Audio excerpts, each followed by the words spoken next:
हरिः ॐ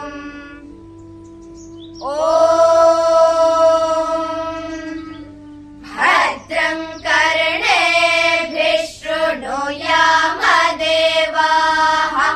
भद्रं पश्येमाक्षभिर्यजत्राः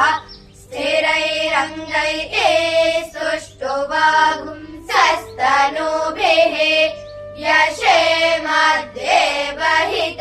यदायुः स्वस्ति न इन्द्रो वृद्धश्रवाः स्वस्ति नः पूषा विश्ववेदाः स्वस्ति नस्तार्क्ष्यो अरिष्टनेमिः स्वस्ति नो बृहस्पतिर्दधातु ॐ शान्ति शान्ति शान्तिः ॐ नमस्ते गणपतये त्वमेव प्रत्यक्षं तत्त्वमसि त्वमेव केवलं कर्तासि त्वमेव केवलं धर्तासि त्वमेव केवलं हर्तासि त्वमेव सर्वं खल्विदं ब्रह्मासि त्वं साक्षादात्मासि नित्यं ऋतं वच्मि सत्यं वच्मि अवत्वं माम् अववक्तारम् अवश्रोतारम् अवधातारम् अवधातारम् अवानूचानमवशिष्यम् अवपश्चात्तात् अवपुरस्तात् अवोत्तरात् अवदक्षिणात् अवचोर्ध्वात् अवान्धरात् सर्वतो मां पाहि पाहि समन्तात् त्वं वाङ्मयस्त्वं चिन्मयः त्वमानन्दमयस्त्वं ब्रह्ममयः त्वं सच्चिदानन्दाद्वितीयोऽसि त्वं प्रत्यक्षं ब्रह्मासि त्वं ज्ञानमयो विज्ञानमयोऽसि सर्वं जगदिदं त्वत्तोज्जायते सर्वं जगदिदं त्वत्तस्तिष्ठते सर्वं जगदिदं त्वयि लयमेष्यते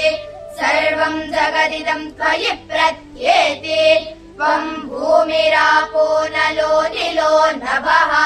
त्वं चत्वारि वा आपदानि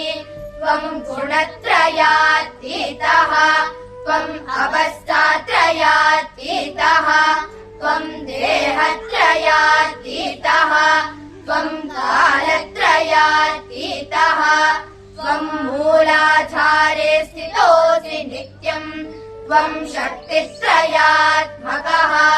त्वां योगिनो ध्यायन्ति नित्यम् त्वं ब्रह्मा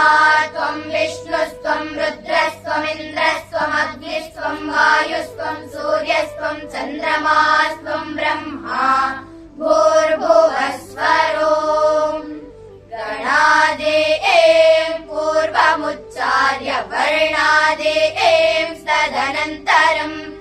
अनुस्वारः परतरः अर्धेन्दुलसितम् तारेण रुद्धम्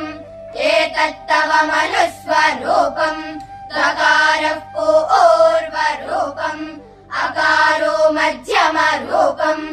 अनुस्वारश्च आद्यरूपम् बिन्दुरुत्तररूपम् नादः सन्धानम् सगुंहिता सन्धिः सैषा गणेश विद्या गणक ऋषिः निसृद्गायत्री छन्दः श्रीमहागणपतिर्देवता ॐ गणपतये नमः एकदन्ताय विद्महे वक्रतुण्डाय धीमहि तन्नो दन्तिः प्रचोदयात्।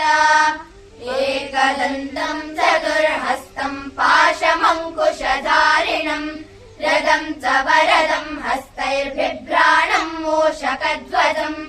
रक्तम् लम्बोदरम् शूर्पकर्णकम् रक्तवाससम् रक्तगन्धानुलिप्ताङ्गम् रक्तपुष्पैः सुपूजितम् भक्तानुकम्पिनम् देवम् जगत्कारणमच्युतम्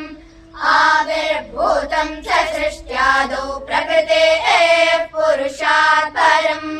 एवम् ध्यायति यो नित्यम् स योगी योगिनाम् वरः नमो व्रातपतये नमो गणपतये नमः प्रमथपतये नमस्ते लम्बोदराय एकदन्ताय विघ्ननाशिने शिवसुताय श्रीवरवरदमूर्तये नमः।